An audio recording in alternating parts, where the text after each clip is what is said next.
So hello, my name is Tawna Woods and I am a personal trainer and a certified nervous system and trauma-informed care practitioner. And I'm actually studying to be a breathwork facilitator. So I'm really passionate about holistic health and well-being and looking at a person's entire well-being.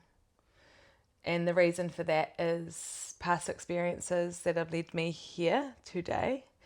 Many lessons that have helped me grow and evolve. And I now see that all those struggles that I went through with my health back in the day, 6 years ago, were my biggest catalyst for growth and purpose, and then to share with others. And it's been really cool to connect with Pia, who's also had similar health issues that's led her to do the work that she does. And from that, it's allowed us to connect and work together and help share with others what we've learnt to allow people to realise that healing's possible. And it may not be in the mainstream way, but we're here to share stories from our lived experience so people can resonate with us to know that there is hope. Exactly. And I'm Klaus. I'm a psychologist and rapid transformational therapist. And I'm specialized in working with the subconscious mind. Because everything I've done, everything I learned, everything I went through always came back to working with the subconscious mind.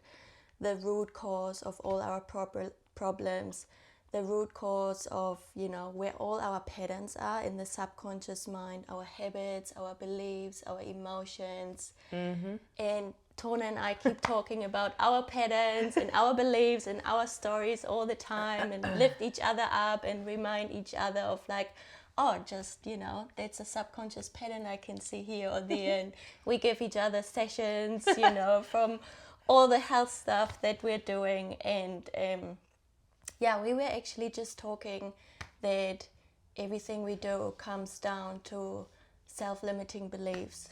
Mm-hmm. Yeah, and I've had a few sessions with Pia now since July 24 was my first one.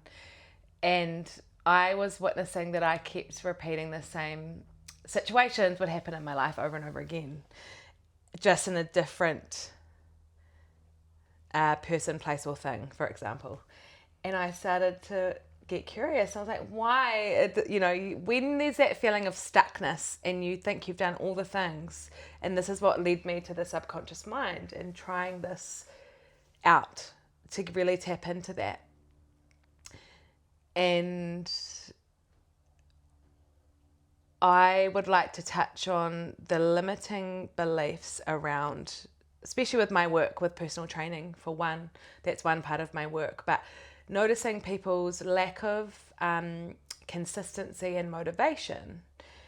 And this is just one example, but I'm sure a lot will resonate with that. It's actually, you could have all the best intentions to say, go to the gym 3 times a week after you've seen a personal trainer and they've set you a program and they're like, right, here you go, off you go. Unless you do employ one to see once a week, which people do, but they may not get to the other 2 sessions a week. And yes, you can have the best intentions, but something could sabotage your behavior subconsciously. So it's like, the excuses or the stories you might play in your mind over and over that are, oh, I'm too tired, I'll do it tomorrow, or I've got to work, or going to a gym class, for example, and it's like a new thing. So we create a story like, oh, I'm not strong enough, I'm not fit enough, I won't understand it, so I just won't go. Or I'll make an excuse to myself why I can't go. And that's been coming up a lot lately from my clients. And then when they come and try the thing, they realize that it was a story that they'd created. It's not actually true. But this is more of a conversation about that it isn't actually your fault that you're not consistent or you're not motivated. You can't seem to stay motivated. There will be, and I've just actually had another recent RTT session 2 days ago, and it was this big wake-up call again, because the same patterns to me keep repeating themselves. And it is without a doubt and I know Pia will agree and back me up on this, that our past experiences from childhood or earlier in life, generally childhood, and it can be later because I've had events that have happened in my life when I was 30, so that's what's nearly 7 years ago, that are still affecting me today, to this day. So events that happen in our lives that are held in the body, the memories of those things, the imprints on the nervous system, on the subconscious mind, that it's left there, if they are not brought up to our conscious awareness, they run the show behind the scenes. So we're not in conscious awareness of them in our mind or the actions that what happens. So Pia has this incredible gift of bringing to the awareness in our minds what the events are that have happened that are causing these behaviors that sabotage our lives. And yeah, it's just the beautiful reminder that it isn't your fault. No matter how hard you're trying, these things will run the show if we don't become aware and change them, because the awareness is the first step, and then it's programming the subconscious, which then Pia has a recording she uses, and you listen to it for 21 days, which rewires the neural pathways and creates the new belief. So, yeah. Because the reason why it's not our fault is our whole system, 5% is our conscious mind. That's like nothing. 95% is subconscious. So if we say, with my conscious mind, I choose to, I don't know, whatever it is, have a healthier lifestyle, go to the gym, do things that are good for me, that's good for you if you want to do that, but choosing this with 5% doesn't really make sense if 95% disagree and say I'm not good enough, or I can't do it, I'm not worthy of giving me the nourishment, the love that I need in order to do these steps. So it's always so important to create awareness and actually find out what's holding me back. And in 80% of the cases, no matter what problem it is, whether it's anxiety, whether it's losing weight, whether it's getting rid of an addiction, whether it's actually struggling hard with depression, 80% of the reason, of the root cause of why we don't do the things that we actually want to do is the one core belief that says, I'm not good enough. So that's like a big, big belief. That's usually the reason for 80% of our problems. So we really have to access the subconscious mind and find out, why do you think you're not good enough? And then we find out that's just the story I created in some point of my life, usually in the 7 first years of your life, because your child mind created that story. For example, the parents were busy, I'm not good enough, they don't want to spend time with me, or parents broke up and you think that's my fault, I'm not the good enough child, They left me and abandoned me, or my mom is depressed, that's my fault, she's not happy. Because that's what we do as children. We think we are the center of the universe. We should still think that. That's a beautiful belief, but we shouldn't think it's my fault why things are happening. So in a session, I just bring awareness. I'll bring you in a relaxed state where your theta brainwaves are active, your subconscious mind is active, and I just ask, what's the root cause of your given problem? What's the root cause of not showing up for yourself, being healthy, exercising, doing what you want to do? And then your subconscious mind will tell you clearly by showing you the scenes that you lived through. Because it's important to understand that your subconscious mind has zero logic. It doesn't know what's good for you, what's bad for you, what do you want, what you not want. It just reacts to the pictures that we create in our mind and the words that we're saying. And it obviously learns through experience. So if I, let's say, had a traumatic event when I was 7 years old, where I think, you know what, I'm not good enough to go and do whatever I want to do, that subconscious beliefs creates an emotional memory. And always when my emotions are triggered, or I think, that might be difficult, I trigger that emotional memory in my subconscious mind which always wants to make me feel safe. So it thinks I'm protecting you by reinforcing that belief, by making you believe this is true, until we change the root cause, which is also the emotional memory.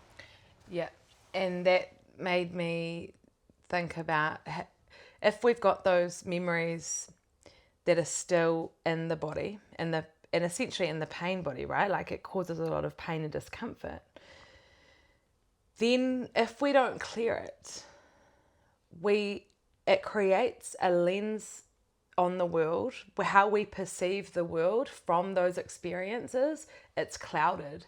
It's like we see everything in that. So for example, if I say my parents broke up when I was 7, and then mum or dad left, right? So then you've created this, there's an abandonment, or they've left me, I'm not good enough, I'm not worthy. Then you meet someone when you get older and you create a relationship, and then they leave, right? And then so then there's this created subconscious belief that love isn't safe, everybody leaves. I get abandoned. So you're creating that subconsciously, those same behaviors and patterns happening. But because you're projecting onto that present person, say my partner, or they're going to leave, you see them in a lens of your past. So you're seeing like your mum or your dad that left in your partner in the present, which is not even true. So it's like this subconscious thing that you're projecting, and it actually creates the thing to happen, because our thoughts are so incredibly powerful, aren't they? It's like it's what we think we actually create into reality. So it's being very mindful as what they are. Then when we have a lens on the world that love isn't safe, for example, then that creates disconnect. It creates the opposite thing to what we actually crave, which is closeness and connection. But we put these walls and these barriers up because we're like, oh, but subconsciously this happened in my childhood, then it happened 5 years ago, and it's proof to show that if that happens again, if you go through, say, a breakup, say if it was for me 2 years ago, these subconscious patterns can develop in adulthood too. It's not like it's just from when you're 7. No, so you're always looking at working through the limiting beliefs, because once you release one, another barrier is going to come up, another thing. It's like constant leveling up in a sense, because there'll be those louder subconscious beliefs that are like, oh no. And as you said before, I like what you said about the brain. The brain is so incredible that with me learning about the nervous system as well, it's like the brain's doing its job. It's doing the right thing. It's like, thank you for protecting me, trying to protect me. You've had to do this in the past to keep us safe, and we didn't have the capacity in our nervous systems necessarily to even deal with what was happening. So it will stuff it down. It will forget because we can't cope with this yet. But then as you start to get more capacity and you feel the feelings and you feel to release, if we're holding emotion in our body, it keeps us stuck and at capacity. So the more we feel release, we let go. And the safer our nervous system feels and the calmer it feels, you'll notice that more memories will start to come up, or you start to feel more because your nervous system has more capacity. So it's actually all a good thing. It's all healthy. But the point of that is that you might feel like you're regressing because you're more emotional or you're feeling more, but actually celebrating, you've got more capacity. Cool. You can work through new levels. You can deal with it. It's a celebration. But it's also speaking to yourself kindly and going, and you've taught me this a lot, saying, thank you, brain. Thank you for trying to protect me. Or the story that you start to become aware of the stories that say, I'm not good enough, or I'm not worthy of this. Or love is not safe. Love is not safe, which is a huge one for me. And so I'll sabotage, and I'll run, you can run, a default might be I'll run away from a good thing. Someone that's really good for you, you're like, oh no, that's not safe. But it's going, hang on, am I looking at this from a past lens experience? Or is this actually what is happening? Is this person actually unsafe? Or am I projecting my past onto this person and then sabotaging and then saying, okay, thank you for keeping me safe, but we don't need to do that now. This isn't the story. We let this story go. So it's a lot of re-parenting ourselves, isn't it? And connecting to the inner child, what your needs, wants, and desires actually are, and what is safe and what isn't. Because there's that discernment between, especially with the nervous system stuff, from if you've had a really traumatic experience, for example, and you're, say, in a relationship, it's, you know, is it my fear or is it my intuition talking? Is it my anxiety from a past experience and going, actually, no, this is just my mind and my body telling me from the past, rather than going, no, this is safe. So there is a bit of a discernment there, and it depends on the levels of experiences, how hard your system felt the stress and the impact. Yeah, because your subconscious mind doesn't know what's good for you, what's bad for you. Its only job is to A, keep you safe, and B, to reaffirm the beliefs that you're telling yourselves. So let's say your parents broke up when you were 6 years old, and you decided... That's me. Yeah, that's my story. Exactly. Let's bring that story in. Let's bring that story in. You were 6 years old, your parents broke up, and with your child mind, you created the belief, that doesn't feel good. Yeah. It's not safe for me, and someone will leave. So your subconscious mind, without the logic, just feeling the emotion, says, okay, I'm going to keep you away from true love again, because then you can never be hurt. Yeah. And then you wonder, sometimes in your grown-up lives, why am I always attracting the wrong people? Or why am I always projecting that or pushing it away? Or that is the power why of am I your hyper subconscious independent? mind. Yeah. I'm all right on my own. I don't need no one. Why you're telling I'm all yourself good. Like, you're that independent woman. And that's your subconscious mind making sure you're safe, because it doesn't know what's good for you and what not. But that's how powerful your subconscious mind is. So the minute you change that story and say, you know what, that's in the past. I choose now to believe love is safe, and I love to love, and I just love, you know. And you we work with it, love. you know, on a subconscious level.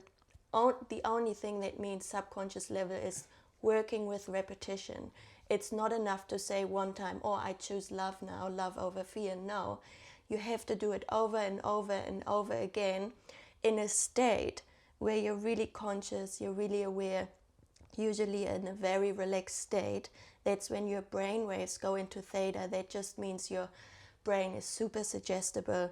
And then you say to yourself, I am safe, I'm choosing love over fear, and actually feel it, that you are safe and you're opening up to love. And then after 21 days, this new thought process becomes familiar. These new thoughts patterns become automated, and suddenly that's your new reality automatically. You don't have to try and get there anymore, because whatever we do with repetition and emotion behind it turns into an automatic subconscious belief and program. So it's like, for example, you work out, no problem. It's in your system. It's a habit. It's so familiar. Your system wants it. It's part of you. I made it part of myself. We don't have to think about eating healthy. It's so familiar for us. It's part of our normal.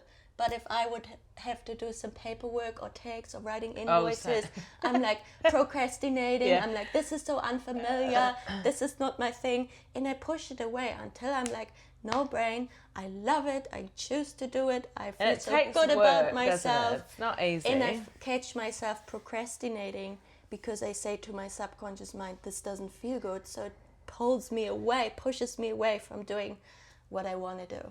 And this is where I'd say, like, me growing up, my parents, my stepdad and my mum were personal trainers and owned a gym. World-class bodybuilders, travelled the world winning. Very disciplined. So this is where I almost feel like I'm cheating sometimes, because I grew up with that being normal. And I actually didn't it took me until I had my daughter nearly 13 years ago to actually take my health seriously. Like, Mum used to train when I was 17, just like loving partying and didn't exercise. Took me 4 years to do my entire of living here. I just didn't do anything. And you've got to want to do it for yourself, you know, you can't force anyone. But it's like, actually, but then that was so programmed into me when I was young, it was always there. So that motivation for me and discipline is programmed in. So see, like, that was a really positive thing in upbringing because I saw it. Mum didn't have to tell me, I just learnt it. But to finish off, the last thing I'd say is when you do go to reprogram your mind, it's very normal that the mind and the fear will come in and the stories will get louder because the brain doesn't like, and change is uncomfortable. Yeah. That's why a lot of us choose to stay the same or not do inner work or not focus on growth and evolution, which is fine if that's okay, because it does take effort and it's hard.